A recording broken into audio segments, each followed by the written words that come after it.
ओम नमो भगवते वासुदेवाय। जय श्री राधे कृष्ण मित्रों, स्वागत है आपका अपने चैनल गुरुवाणी में। आप सभी को सर्वप्रथम निर्जला एकादशी व्रत की हार्दिक शुभकामनाएं।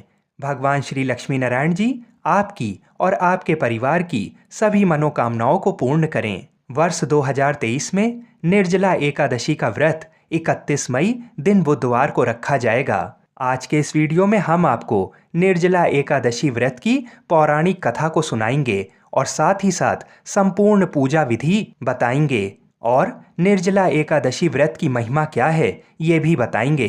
तो मित्रों, आपसे हमारी विनम्र विनती है कि वीडियो को पूरा अवश्य देखिएगा, क्योंकि जब हम एकादशी की महिमा को आधा अधूरा सुनकर छोड़ देते हैं तो भी हमें पाप लगता है। इसलिए वीडियो को पूरा अवश्य देखिएगा और अगर आप भी भगवान श्री कृष्ण जी के भक्त हैं तो चैनल को सब्सक्राइब अवश्य करें और कमेंट में जय श्री राधे कृष्ण लिखें। ज्येष्ठ मास के शुक्ल पक्ष की एकादशी निर्जला एकादशी के नाम से जानी जाती है। अन्य महीनों की एकादशी को फलाहार किया जाता है, परंतु जैसा कि इस एकादशी के नाम से स्पष्ट है, इसमें फल तो क्या जल भी ग्रहण नहीं किया जाता है। इसलिए गर्मी के मौसम में ये एकादशी बड़े तप व कष्ट से की जाती है। यही कारण है कि इसका सभी एकादशियों से अधिक महत्व है।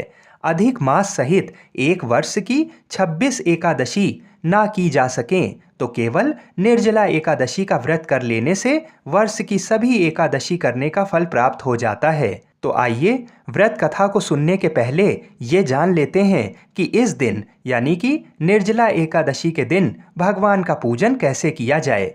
एकादशी तिथि को पूजन और व्रत करने वाले मनुष्य को काम, क्रोध, अहंकार, लोभ और चुगली जैसी बुराइयों का त्याग कर इंद्रिय संयम का पालन करना चाहिए। तभी उसका व्रत और पूजा पूर्ण होगी, अन्यथा वह निष्फल हो जाएगी। व्रत पूजन पूरी श्रद्धा और भाव से करना चाहिए, क्योंकि भगवान सिर्फ भाव के ही भूखे हैं। निर्जला एकादशी को प्रातः काल स्नान आदि के बाद शुद्ध वस्त्र धारण करें। फिर व्रती को सबसे पहले भगवान से प्रार्थना करनी चाहिए, हे केशव, एकादशी व्रत के पालन में मेरी इंद्रियों द्वारा कोई गलती हो जाए या मेरे दांतों में पहले से अन्न अटका हो तो हे करुणामय, आप इन सब बातों को क्षमा कर दें।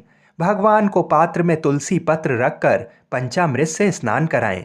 फिर चंदन युक्त जल से स्नान कराएं। तत्पश्चात शुद्ध जल से स्नान कराएं। भगवान के विग्रह को स्वच्छ वस्त्र से पोंछकर उनके समस्त अंगों में इत्र का लेप करें। भगवान को सुंदर वस्त्र और श्रृंगार धारण कराएं। भगवान को कपूर, केसर युक्त चंदन का तिलक व कुमकुम लगाएं।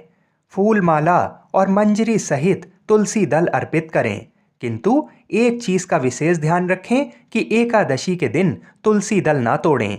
एक दिन पहले ही तुलसी दल तोड़कर रख लें। अब भगवान की विशेष अंग पूजा करें। इसके लिए सुंदर व साबुत पुष्प ले लें। अब आपको कहना है, दामोदराय नमः कहकर भगवान के दोनों चरणों पर पुष्प अर्पण करें।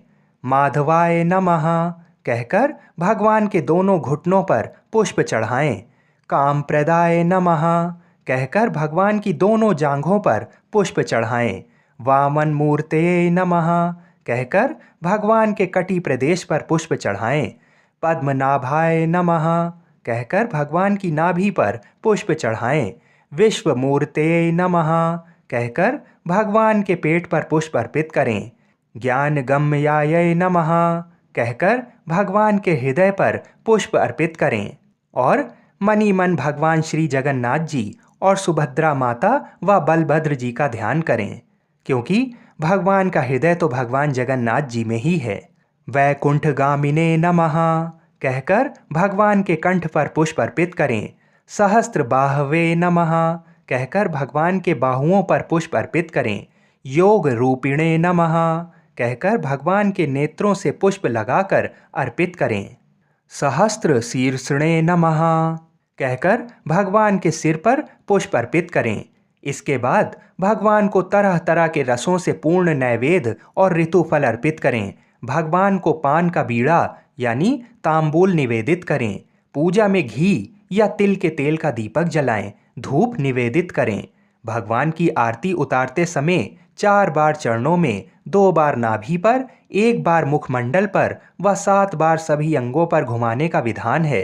इसके बाद शंख में जल लेकर भगवान के चारों ओर घुमाकर अपने ऊपर तथा अन्य सदस्यों पर जल छोड़ दें। फिर ठाकुर जी को साष्टांग प्रणाम करें। अंत में प्रार्थना करें, जगदीश्वर, यदि आप सदा स्मरण करने पर मनुष्य के सब पाप हर लेते हैं तो देव मेरे दुस्वप्न, अपशकुन, मानसिक चिंताएं, नरक का भय तथा दुर्गति संबंधी सभी कष्ट दूर कीजिए। मेरे लिए इहलोक या परलोक में जो भय है उनसे मेरी व मेरे परिवार की रक्षा कीजिए। आपको नमस्कार है। मेरी भक्ति सदा आप में ही बनी रहे। एकादशी महात्म्य की कथा संभव हो तो ब्राह्मण से सुने अथवा स्वयं पाठ करें। एकादशी व्रत में रात्रि जागरण का विशेष महत्व है। इसमें भगवान के भजनों का गायन, नृत्य और पुराणों की कथा सुनने का अनंत फल बताया गया है। स्वयं ही सद्ग्रंथों का अध्ययन करना भी बहुत पुण्यदायी माना गया है। पद्म पुराण में कहा गया है, श्री हरि की प्रसन्नता के लिए जागरण करके मनुष्य पिता, माता और पत्नी तीनों के कुलों का उद्धार कर देता है। समस्त यज्ञ और चारों वेद भी श्री हरि के निमित्त किए जाने वाले जागरण के स्थान पर उपस्थित हो जाते हैं। दुआदशी के दिन ब्राह्मण को अपनी सामर्थ्य अनुसार जल युक्त कलश, सुवर्ण, भोजन व दक्षिणा देकर व्रती को भोजन करना चाहिए। विशेष पुण्य प्राप्ति के लिए इस दिन गाय की पूजा करें, उन्हें हरा चारा खिलाएं। इस दिन घड़ा, पंखा, ऋतु फल और चीनी ब्राह्मण को दान करने का विशेष महत्व है। भीषण गर्मी में पक्षियों के लिए पीने का जल रखें। इस दिन मनुष्य स्नान, दान, जप, होम आदि जो कुछ भी करता है वह सब अक्षय होता है। निर्जला एकादशी का व्रत मनुष्य की आयु व आरोग्य की वृद्धि करने वाला है। इस व्रत का विधि विधान से पालन करने से मनुष्य को विष्णु लोक की प्राप्ति होती है। इस व्रत को करने से स्त्रियों को अखंड सौभाग्य की भी प्राप्ति होती है। मनुष्य पापों से मुक्त होकर ऐश्वर्यवान हो जाता है। इस व्रत को करने से झूठ बोलने, बुराई करने, ब्रह्म हत्या और गुरु के साथ विश्वासघात आदि से जो पाप लगता है वह भी दूर हो जाता है। आइए अब भगवान के चरणों का ध्यान करते हुए निर्जला एकादशी की व्रत कथा को सुनते हैं। भीमसेन व्यास जी से कहने लगे कि हे पितामह, भ्राता युधिष्ठिर, माता कुंती, द्रौपदी, अर्जुन, नकुल और सहदेव आदि सब एकादशी का व्रत करने को कहते हैं, परंतु महाराज मैं उनसे कहता हूँ कि भाई, मैं भगवान की शक्ति पूजा आदि तो कर सकता हूँ, दान भी दे सकता हूँ, परंतु भोजन के बिना नहीं रह सकता। इस पर व्यास जी कहने लगे कि हे भीमसेन, यदि तुम नरक को बुरा और स्वर्ग को अच्छा समझते हो तो प्रति मास की दोनों एकादशियों को अन्न मत खाया करो। भीम कहने लगे कि हे पितामह, मैं तो पहले ही कह चुका हूँ कि मैं भूख सहन नहीं कर सकता।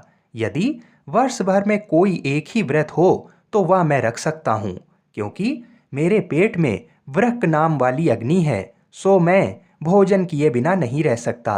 भोजन करने से वह शांत रहती है, इसलिए पूरा उपवास तो क्या, एक समय भी बिना भोजन किए रहना कठिन है।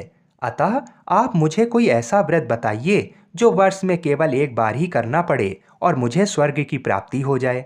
श्री व्यास जी कहने लगे, हे पुत्र, बड़े बड़े ऋषियों ने बहुत शास्त्र आदि बनाए हैं जिनसे बिना धन के थोड़े परिश्रम से ही स्वर्ग की प्राप्ति हो सकती है।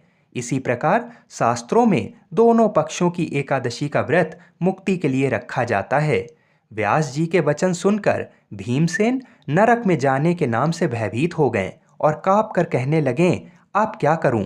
मास में 2 व्रत तो मैं नहीं कर सकता। हाँ, वर्ष में एक व्रत करने का प्रयत्न अवश्य कर सकता हूँ। अतः वर्ष में एक दिन व्रत करने से यदि मेरी मुक्ति हो जाए तो ऐसा कोई व्रत बताइए। ये सुनकर व्यास जी कहने लगे कि वृषभ और मिथुन की संक्रांति के बीच ज्येष्ठ मास के शुक्ल पक्ष की जो एकादशी आती है उसका नाम निर्जला है। तुम उस एकादशी का व्रत करो। इस एकादशी के व्रत में स्नान और आचमन के सिवा जल वर्जित है। आचमन में 6 मासे से अधिक जल नहीं होना चाहिए, अन्यथा वह मदपान के सादृश्य हो जाता है। इस दिन भोजन नहीं करना चाहिए, क्योंकि भोजन करने से व्रत नष्ट हो जाता है। यदि एकादशी को सूर्योदय से लेकर द्वादशी के सूर्योदय तक जल ग्रहण ना करें तो उसे सारी एकादशियों के व्रत का फल प्राप्त होता है। द्वादशी को सूर्योदय से पहले उठकर स्नान आदि करके ब्राह्मणों को दान आदि देना चाहिए। इसके पश्चात भूखे और सत्पात्र ब्राह्मण को भोजन कराकर फिर आप भोजन कर लेना चाहिए। इसका फल पूरे 1 वर्ष की संपूर्ण एकादशियों के बराबर होता है। व्यास जी कहने लगे, हे भीमसेन, ये मुझको स्वयं भगवान ने बताया है। इस एकादशी का पुण्य समस्त तीर्थों और दानों से अधिक है। केवल एक दिन मनुष्य निर्जल रहने से पापों से मुक्त हो जाता है। जो मनुष्य निर्जला एकादशी का व्रत करते हैं, उनकी मृत्यु के समय यमदूत आकर नहीं घेरते, वरन भगवान के पार्षद उसे पुष्पक विमान में बैठाकर स्वर्ग को ले जाते हैं। अतः संसार में सबसे श्रेष्ठ निर्जला एकादशी का व्रत है। इसलिए यत्न के साथ इस व्रत को करना चाहिए। इस दिन ओम नमो भगवते वासुदेवाय मंत्र का उच्चारण करना चाहिए और गौ का दान करना चाहिए। इस एकादशी को भीमसेनी या पांडव एकादशी भी कहते हैं। निर्जला एकादशी व्रत करने से पूर्व भगवान से प्रार्थना करें कि हे भगवान, आज मैं निर्जला व्रत करता हूँ, दूसरे दिन भोजन करूँगा, मैं इस व्रत को श्रद्धापूर्वक करूँगा, अतः आपकी कृपा से मेरे सब पाप नष्ट हो जाएं। इस दिन जल से भरा हुआ एक घड़ा वस्त्र से ढककर स्वर्ण सहित दान करना चाहिए। जो मनुष्य इस व्रत को करते हैं, उनको करोड़ों पल सोने के दान का फल मिलता है, और जो इस दिन यज्ञ आदि करते हैं, उसके फल का वर्णन तो किया नहीं जा सकता। इस एकादशी के व्रत से मनुष्य विष्णु लोक को प्राप्त होता है। जो मनुष्य इस दिन अन्न खाते हैं, वे चांडाल के समान हैं, वे अंत में नरक को जाते हैं। जिसने निर्जला एकादशी का व्रत किया है, वह चाहे ब्रह्म हत्यारा हो, मदपान करता हो, चोरी की हो या गुरु के साथ द्वेष किया हो, मगर इस व्रत के प्रभाव से स्वर्ग जाता ही है। हे कुंती पुत्र, जो पुरुष या स्त्री श्रद्धा पूर्वक इस व्रत को करते हैं, उन्हें अग्रलिखित कर्म करने चाहिए। प्रथम भगवान का पूजन, फिर गौदान, ब्राह्मणों को मिष्ठान व दक्षिणा देनी चाहिए तथा जल से भरे कलश का दान अवश्य करना चाहिए। निर्जला के दिन अन्न, वस्त्र, जूती आदि का दान भी करना चाहिए।